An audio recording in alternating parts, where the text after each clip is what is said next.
নিজেকে প্রমাণের আরও ২ ম্যাচের সুযোগ পাচ্ছেন কোচ হাভিয়ের ক্যাব্রেরা। হংকংয়ের বিপক্ষে দলের পারফরম্যান্স ভালো না হলে বিদায় নিতে হবে স্প্যানিয়ার্ডকে, জানিয়েছেন বাফুফের সভাপতি তাবিত আউয়াল। এদিকে হংকং ম্যাচের আগে বিদেশি একটি ক্লাবের বিপক্ষে ম্যাচ খেলার কথা থাকলেও শেষ পর্যন্ত তা হচ্ছে না। তবে ইন্ডিয়া ম্যাচের আগে আসিয়ানের কোনো দেশের সঙ্গে ম্যাচ আয়োজনের পরিকল্পনা বাংলাদেশ ফুটবল ফেডারেশনের। যমুনা টেলিভিশনের সঙ্গে একান্ত সাক্ষাৎকারে এসব জানিয়েছেন বাফুফের সভাপতি। ইউরোপে প্রস্তুতি ম্যাচ খেলার লক্ষ্য নির্ধারণ করে শেষ পর্যন্ত ভাগ্যে জুটেছে নেপাল। দুধের স্বাদ ঘোলে মেটাতে গিয়েও বেঁধেছে বিপত্তি। রাজনৈতিক অস্থিরতায় ২ ম্যাচ সিরিজের একটি কেবল মাঠে গড়িয়েছে। ট্রমা সঙ্গী করে ফুটবলারদের দেশে ফেরাতে হয়েছে বিশেষ ব্যবস্থায়।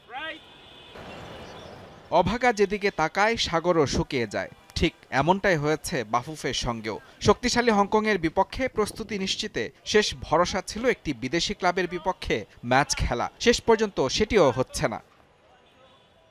আমাদের মতো সবারই লিগ শুরু হয়ে গেছে, সিজন শুরু হয়ে গেছে ইন্ডিয়া ছাড়া।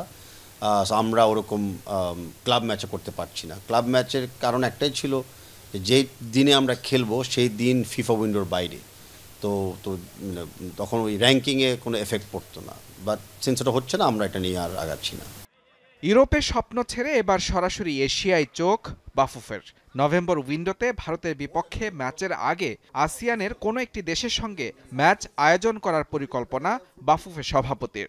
থাইল্যান্ড, মালয়েশিয়া, ভিয়েতনাম, যারা আমাদের অফকোর্স আমাদের গ্রুপে নাই, বিকজ আসিয়ানে আপনি জানেন সিঙ্গাপুর আমাদের গ্রুপে, আর ইস্ট এশিয়াতে হংকং আমাদের গ্রুপে। সো এই সিঙ্গাপুর বাইরে ওরকম কোনো একটা দলের সাথে। এদিকে কোচ হ্যাভিয়ের ক্যাব্রেরা নিয়েও অসন্তুষ্টি বাড়ছে পাল্লা দিয়ে। ভারত ও সিঙ্গাপুর ম্যাচের পর নেপালের বিপক্ষেও দলের পারফরম্যান্স খুশি করতে পারেনি ম্যানেজমেন্টকে। পাসমার্ক পায়নি কোচের কৌশল। তাই হংকংয়ের বিপক্ষে ২ ম্যাচের রেজাল্ট দেখেই ক্যাব্রেরার ভাগ্য নির্ধারণ করতে চান বাফুফের সভাপতি। Winning team and winning team মতো আমার খেলা উচিত ছিল।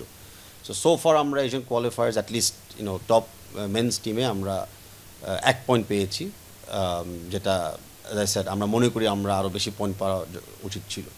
এখন নেক্সট 2টি ম্যাচ আমরা দেখতে হবে হংকংয়ের সাথে, বিকজ 2টি ম্যাচে আমাদেরকে ডিসাইড করে দিবে যে আমাদের এই এএফসি কোয়ালিফায়ার কতটুকু যাত্রা যাবে। অ্যান্ড অ্যাজ ইউ সেড যে নেক্সট ম্যাচটা হলো কিন্তু মাস্ট উইন ম্যাচ। তো নেক্সট ম্যাচের পরে একটা ডিসিশন নিতেই হবে। আগামী ৯ অক্টোবর ঘরের মাঠে হংকংকে আতিথ্য দেবে বাংলাদেশ। ফিরতি ম্যাচে ১৪ অক্টোবর হংকংয়ের মাটিতে মুখোমুখি হবে দুদল। মুজরাবিন তারেক, যমুনা স্পোর্টস, ঢাকা।